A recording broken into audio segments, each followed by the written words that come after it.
Hello everyone, welcome back to a new video. आज हम लोग बात करने जा रहे हैं यूनेस्को के बारे में। तो यूनेस्को के बारे में बात करें उससे पहले मैं बता देना चाहता हूँ कि ये वीडियो में काफ़ी शॉर्ट पॉइंट्स हैं, तो आपको ज़्यादा बड़े-बड़े नोट्स नहीं पढ़ने पड़ेंगे।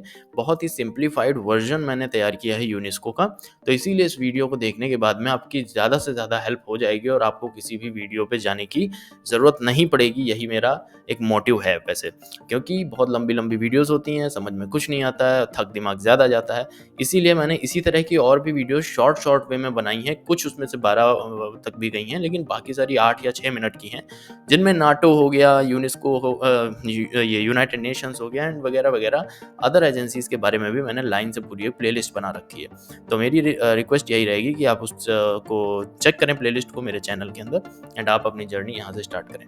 तो चलिए यूनेस्को से स्टार्ट करते हैं। UNESCO is a specialised agency of the United Nations. तो बेसिकली यूनाइटेड नेशंस जो है ना वो एक ग्रुप है और उसके कई पार्ट्स हैं, ऐसे आप समझ लीजिए। तो उनमें से एक पार्ट आप पढ़ने जा रहे हो यूनेस्को, और इसके अलावा और भी पार्ट्स होते हैं जैसे कि वर्ल्ड ट्रेड ऑर्गेनाइजेशन वगैरह। तो वो वाले पार्ट्स भी मैंने पढ़ा रखे हैं। आज आप यूनेस्को पार्ट पढ़ने जा रहे हैं, ठीक है। तो यूनेस्को वर्क करता है पीस की फील्ड में, ग्लोबल कोऑपरेशन की फील्ड में, और साथ ही साथ education and culture and science के फील्ड में। तो बेसिकली रिसर्च करना हो गया, साइंस की फील्ड हो गई जैसे कि कोई स्पेस मिशन लॉन्च करना हो गया, या एजुकेशन की फील्ड हो गई जैसे कि कुछ ऐसे देश हैं जहाँ पे एजुकेशन की कमी है जैसे कि अफ्रीका। और पीस का मतलब है जो हमारे देशों के बीच में जंग चलने लगती हैं, मतभेद होते हैं, जैसे रशिया यूक्रेन वॉर हो गया, इजराइल हमास वॉर हो गया, या इंडिया और चाइना के बीच में जो कॉन्फ्लिक्ट है, या पाकिस्तान के बीच में जो कॉन्फ्लिक्ट है, उनका निपटारा करवाना और बीच में पीस जनरेट करना यूनेस्को का काम होता है, ठीक है। तो ये इन शॉर्ट था यूनेस्को का। अब मैं आपको इसके कुछ 3 पॉइंट्स आप नीचे आप देख रहे होगे। ईयर ऑफ फॉर्मेशन, तो 1945 में ये बना था, ये आप याद कर लीजिए सिंपल। 1945 में इसका जन्म हुआ था। हेडक्वार्टर कहाँ है? हेडक्वार्टर इसका पेरिस फ्रांस में है, ठीक है। क्या इंडिया इसका मेंबर है? सबसे इंपॉर्टेंट क्वेश्चन। हाँ, है इसका इंडिया एक मेंबर, ठीक है। क्योंकि कई ऐसी एजेंसीज हैं यूनाइटेड नेशंस की जिनमें इंडिया की कोई डायरेक्ट भागीदारी है नहीं। तो ऐसी कुछ यूनाइटेड नेशंस की नहीं है, सॉरी, यूनाइटेड नेशंस की नहीं है, बल्कि G20 G7 या ऐसे कुछ था जो जिसमें भागीदारी नहीं थी, फिर हो गई थी।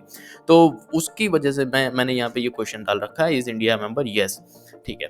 आगे चलते हैं। यूनेस्को वर्ल्ड हेरिटेज साइट्स के बारे में आप पता कर लीजिए कि आखिर ये क्या चीज़ है। तो लेटेस्ट इन्फॉर्मेशन के मुताबिक टोटल इसके पास में 1172 वर्ल्ड हेरिटेज साइट्स हैं। 1172 वर्ल्ड हेरिटेज साइट्स हैं, लोकेटेड अक्रॉस 166 कंट्रीज। 166 कंट्रीज हैं, ठीक, मतलब 166 कंट्रीज में लोकेटेड है।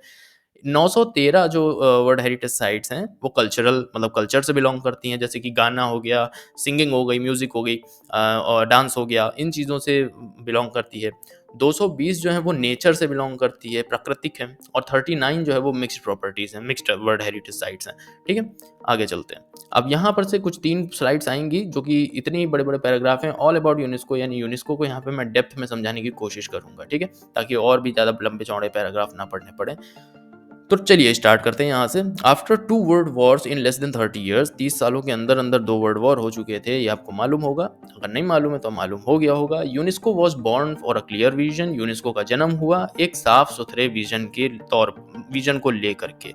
To achieve lasting peace, vision के अंतर्गत इनका विजन इनका ये है कि लास्टिंग पीस हो अचीव करना है, और इकोनॉमिक एंड पॉलिटिकल एग्रीमेंट्स को अचीव करना है। Among states are not enough, ठीक है, मतलब कई देशों के बीच में पीस हो गया, इकोनॉमिक पॉलिटिकल एग्रीमेंट्स हो गए, ये इनफ नहीं है, हमें इससे भी ज़्यादा कुछ करना पड़ेगा। We must bring people together and strengthen the intellectual and moral solidarity of humankind यानी इंसानी सभ्यता की मॉरल सॉलिडिटी, यानी एक साथ जो संगठित हम लोग डिसीजन लेते हैं और एक दूसरे के आइडियाज़ और रिसर्चेस को सपोर्ट करते हैं। इंटेलेक्चुअल का मतलब यहाँ पे होता है आइडियाज़ को जनरेट करना, या जो व्यक्ति आइडियाज़ पर वर्क करता हो, या बेसिकली इंटेलिजेंस से रिलेटेड कहीं भी बात हो वहाँ इंटेलेक्चुअल वर्ड का यूज़ होता है। तो हम आइडियाज़ जनरेट करती है human kind, and moral solidity मतलब हमें उन आइडियाज़ को सपोर्ट करना है, एक दूसरे का समर्थन करें, साथ दें, और इसी तरह से ह्यूमन काइंड का डेवलपमेंट हो। तो ये बेसिकली इनका विजन है in short. Through mutual understanding and dialogue between cultures, कैसे होगा ये, तो वो उसका भी आंसर इन्होंने दे दिया कि म्यूचुअल अंडरस्टैंडिंग से होगा। एक टेबल पे आकर के सभी देश बैठेंगे और वहाँ पे बैठ करके बात करेंगे, म्यूचुअल अंडरस्टैंडिंग करेंगे, और यहाँ पे निपटारा हो जाएगा, ठीक है। कल्चर्स का मतलब वही, कल्चर्स के बीच में जो मतभेद होते हैं, जैसे कि मान लीजिए कोई ऐसा डांस है जो जो हम मान लीजिए इंडिया में कोई डांस है और वो कोई दूसरी कंट्री जो है वो हमारे डांस को प्रमोट नहीं कर रही, बल्कि कह रही क्या बेवकूफ़ी भरी चीज़ें करते हैं इंडियंस। तो बेसिकली ये भी एक गलत चीज़ होगा, ये भी एक गलत बयान होगा। तो इसी के लिए म्यूचुअल अंडरस्टैंडिंग का जन्म हो, ताकि जो कल्चर्स हैं हम उन्हें भी समझ पाएँ और रिस्पेक्ट कर पाएँ। चलिए आगे चलते हैं। यहाँ पे है UNESCO has launched some programmes कुछ इसने लॉन्च किए थे जो कि बहुत इंपॉर्टेंट और बहुत ही अच्छे हैं। सच में मैंने जब पढ़ा तो बहुत ही अच्छे हैं। गूगल पे जब आप इनके ऊपर रिसर्च करोगे बहुत अच्छे हैं। तो इनमें से चारों हैं, आप इनकी पहले नाम पढ़ लीजिए और डेट पढ़ लीजिए। फिर मैं पहला वाला बता देता हूँ, द यूनिवर्सल कॉपीराइट कन्वेंशन। इसका क्या रोल है, इस प्रोग्राम का क्या इंपॉर्टेंस है, क्यों बना भाई? तो ये इसलिए बना, जैसे सपोज़ करते हैं, एक एग्ज़ाम्पल लेते हैं, आपको सब समझ आ जाएगा कि इस कंट्री में, मेरे यहाँ मतलब इंडिया में कोई आर्टिस्ट है, उसने एक आर्ट बनाई, पेंटिंग बनाई, ठीक है। जर्मनी में कोई सडनली एक आदमी उठता है दूसरे दिन और कहता है, ये देखिए मैंने ये पेंटिंग बनाई, और पेंटिंग दोनों की दोनों मैच हो जाती हैं। तो ऐसे में ग्लोबली भाई हम कुछ कर भी तो नहीं सकते, क्या जंग कर दें? क्या इंडिया हमला कर देगी जर्मनी के ऊपर कि तुमने एक आर्ट बनाई है, हमारे यहाँ की आर्टिस्ट की आर्ट चुरा ली है? नहीं, कुछ नहीं किया जा सकता ना। तो इसीलिए यूनेस्को ने कॉपीराइट कन्वेंशन लॉन्च किया कि इसके बीच में, हमारे बीच में जो कॉपीराइट के मतभेद है ना, वो सुलझ जाते हैं। जैसे कि यूट्यूब पे हम लोग कई बार कुछ ऐसी म्यूजिक लगा देते हैं अपनी वीडियो के बैकग्राउंड में, उसके बाद में कॉपीराइट स्ट्राइक आ जाती है। तो वही चीज़ है कि ग्लोबली जब कॉपीराइट कोई चीज़ होगी, तो उसमें यूनेस्को ने ये प्रोग्राम बना रखा है कि इसमें भी आप लोग समझें। बेसिकली इसमें कर कुछ नहीं सकता यूनेस्को, बहुत कुछ कर नहीं सकता कि गिरफ्तार कर लेगा या उठा लेगा घर से, नहीं, कुछ कर नहीं सकता। बट उसने एक प्रोग्राम लॉन्च किया कि समझ खुद होनी चाहिए लोगों को कि आप कॉपीराइट मत करो, दूसरे को परेशान मत करो।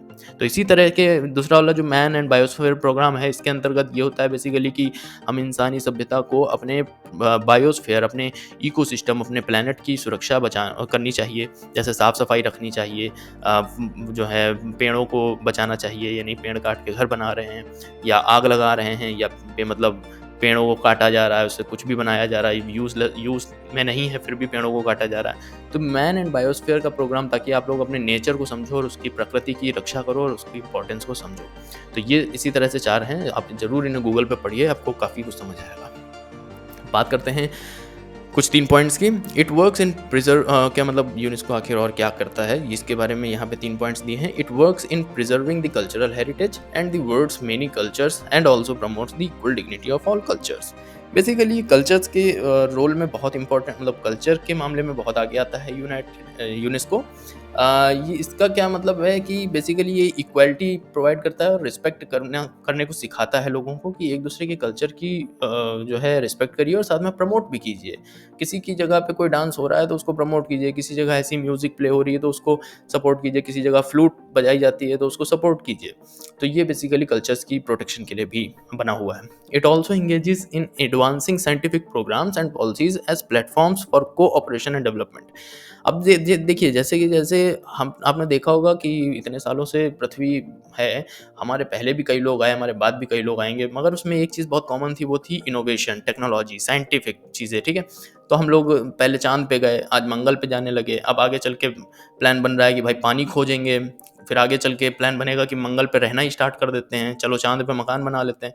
तो ये चीज़ें जो हैं साइंटिफिक प्रोग्राम्स को सपोर्ट करता है यूनेस्को कि ज़्यादा से ज़्यादा इनोवेट करिए चीज़ों को, और ये साथ ही साथ कोऑपरेशन करता है। जैसे कि कई बार आपने सुना होगा कि इसरो का जो चंद्रयान मिशन हुआ था आई थिंक, तो उसमें जो है चाइना के कुछ साइंटिस्ट ने मदद की थी।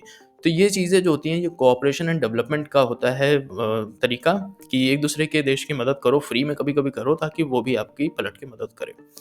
नंबर 3 पॉइंट है, UNESCO is also known for advocating the freedom of expression. बहुत इंपॉर्टेंट पॉइंट है, सबसे इंपॉर्टेंट पॉइंट है। And stands up against the killing of journalist. ये बेसिकली आपको फ्रीडम ऑफ एक्सप्रेशन देता है यूनेस्को। अब ग्लोबल लेवल पे भाई मान लेते हैं कि कोई भी देश है जिसमें डिक्टेटरशिप सरकार है, जहाँ पे कोई भी डेमोक्रेसी नहीं है, डिक्टेटरशिप है, सीधे गोली मारते हैं। तो वहाँ पे क्या हो रहा है आज भी, कि वहाँ पे कई बार क्या होता है, जर्नलिस्ट अगर वो आवाज़ उठाता है प्रेसिडेंट या पीएम के खिलाफ कि हाँ अच्छा नहीं हो रहा, ये सही नहीं हो रहा, तो उनको गोली मार दी जाती है या उनका मर्डर हो जाता है, वो या तो वो सीक्रेटली गायब हो जाते हैं। तो ये चीज़ जो है फ्रीडम ऑफ एक्सप्रेशन को तोड़ती है। जबकि ये रूल हर देश में होता है, फ्रीडम ऑफ एक्सप्रेशन, सब चिल्लाते हैं freedom of expression, but follow को कई देश नहीं कर रहे होते हैं, कई देश कर रहे होते हैं। तो यूनेस्को क्या करती है कि ग्लोबल लेवल पे इसके खिलाफ आवाज़ उठाती है कि अगर कहीं भी ऐसा होता है मामला तो यूनेस्को उसके खिलाफ जहाँ तक हो सकेगा वहाँ तक एक्शन ले लेगी, ठीक है? तो ये चीज़ है यूनेस्को। जैसे मान लीजिए किसी मीडिया किसी पत्रकार की जो है कहीं मान लीजिए मार दिया गया किसी देश के अंतर्गत, तो यूनेस्को बेसिकली उसकी फैमिली को कुछ ना कुछ प्रोवाइड करा सकती है, कुछ मनी फाइनेंशियल हेल्प कर सकती है ना। तो ये चीज़ होती है यूनेस्को के अंतर्गत। तो यूनेस्को कितना इंपॉर्टेंट है आपको शायद इस वीडियो में समझ आ गया होगा। एंड यही थी आपकी वीडियो, यहाँ पे एंड होती है video. So see you soon in the next video. Channel को सब्सक्राइब करो, वीडियो पसंद ज़रूर आई होगी तो प्लीज़ लाइक करो, और इसी तरह की सेम वीडियोज़ की प्लेलिस्ट लिंक मैंने इसी डिस्क्रिप्शन में दी, कहीं नहीं जाना है। वहाँ से जाकर के सारे यूनाइटेड नेशंस और नाटो और सब कुछ पढ़ सकते हो आप लोग, ठीक है? So see you soon in the next video. Till then good bye, see you soon.